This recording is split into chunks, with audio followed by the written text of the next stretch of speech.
یوسف کو عمر بن عبدالعزیز نے دیکھا جہنم میں آنتیں پھٹی ہوئی ہیں، پیٹ پھٹا ہوا، آنتیں نکلی ہوئی ہیں، اور ایسے گدھے کی طرح چکر کاٹ رہا ہے، تو پوچھا کیا حال ہے؟ کہا بس ایمان کی آس پہ پڑا ہوں کہ کبھی تو اللہ جنت میں ڈال دے گا۔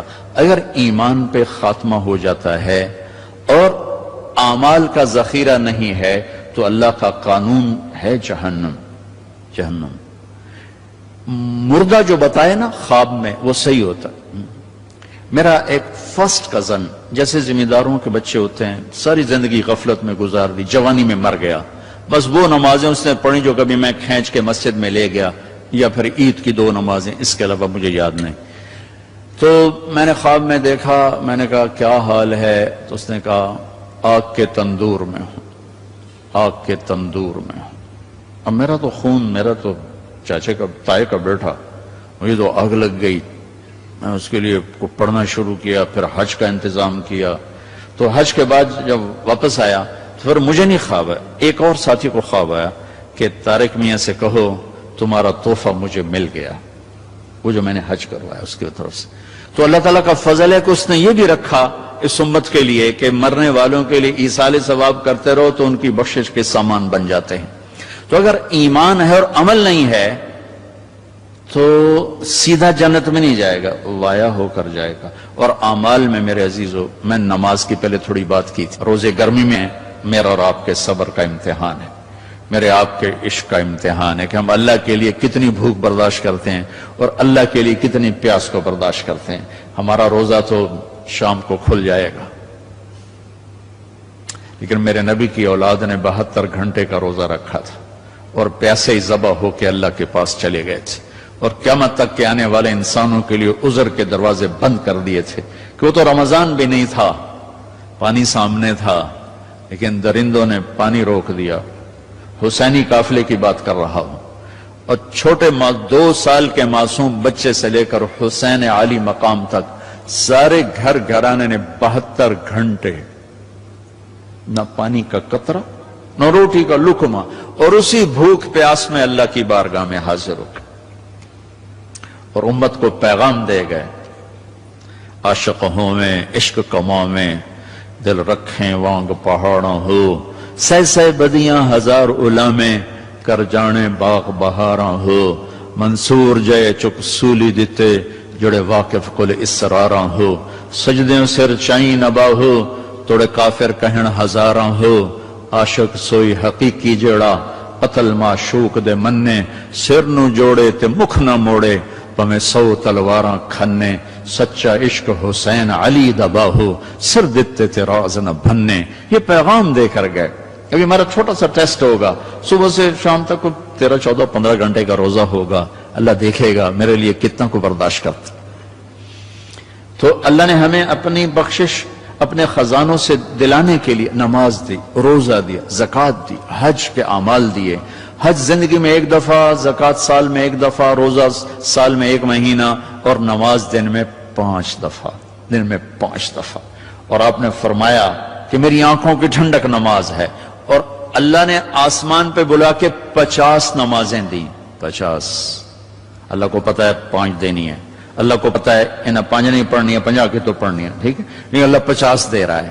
اور میرے نبی کا مقام رضا ہے، تسلیم ہے، میرے نبی نے نہیں عرض کی یا اللہ اب یہ 50 کیسے پڑھیں گے، کہ ٹھیک ہے میرے رب میں راضی ہوں، واپسی ہو گئی۔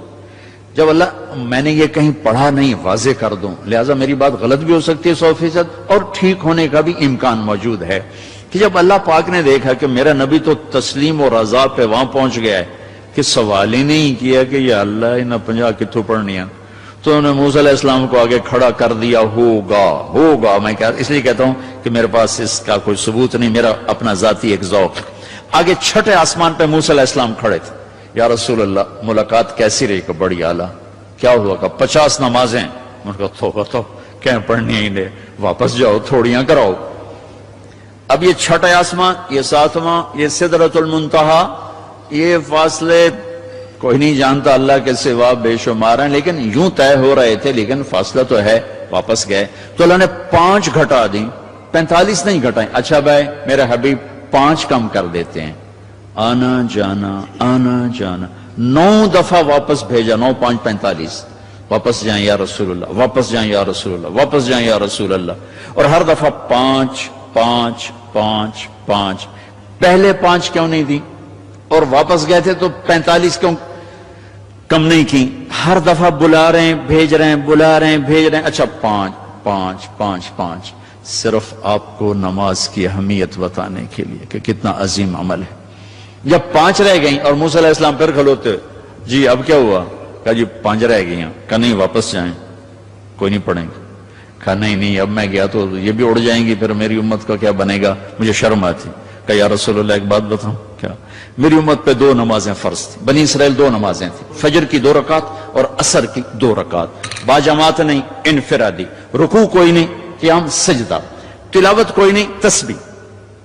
قرآن میں آتا ہے ورکعی مرعکین، حضرت مریم کو وہ ورکعی سے مراد رکوع نہیں، جھکنا مراد ہے کہ جھکو اللہ پاک کے سامنے۔ رکوع ہمیں ملا، نماز میں تلاوت ہمیں ملی، اللہ اکبر ہمیں ملا۔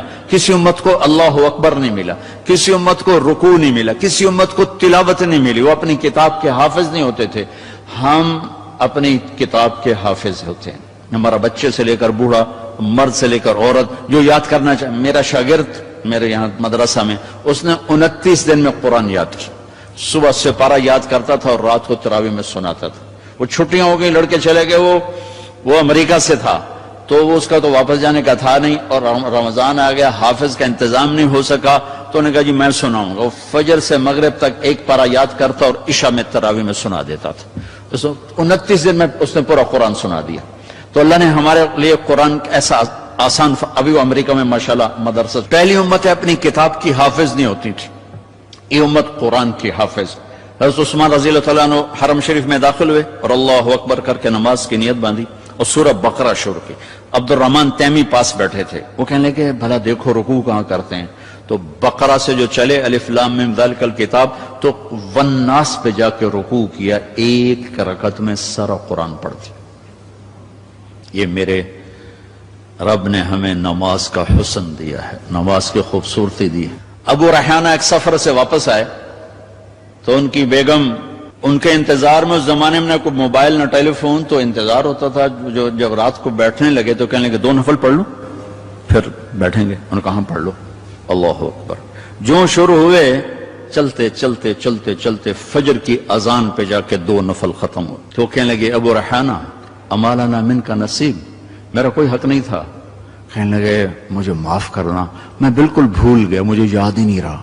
کہنے لگے اللہ کے بندے، ایک کمرے میں بیٹھے ہوئے اور تم سفر سے واپس آئے ہو۔ انہوں نے کہا میں بھول گیا، سانو تو نمازیں تنگ کیتے رکھ دیں، وچ نماز دے یاد آ رہی، اور ایک کمرے میں تمہیں یاد کیسے نہیں آئی؟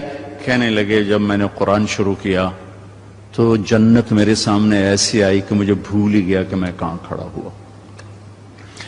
ہماری یہ نماز چاہے نہ بنے، چاہے یکسوئی والی نہ بنے، لیکن ہمیں سجدے کا حکم ہے۔ اگر بت ہیں جماعت کی آستینوں میں، مجھے ہے حکم اذان لا الہ الا اللہ۔ وہ بت میری اپنی آستین میں بھی ہوں گے تو بھی مجھے سجدہ کرنا ہے، میرا دل ٹکے نہ ٹکے مجھے ماتھے کو زمین پہ ٹیکنا ہے اور مجھے اپنے اللہ کے سامنے جھکنا ہے۔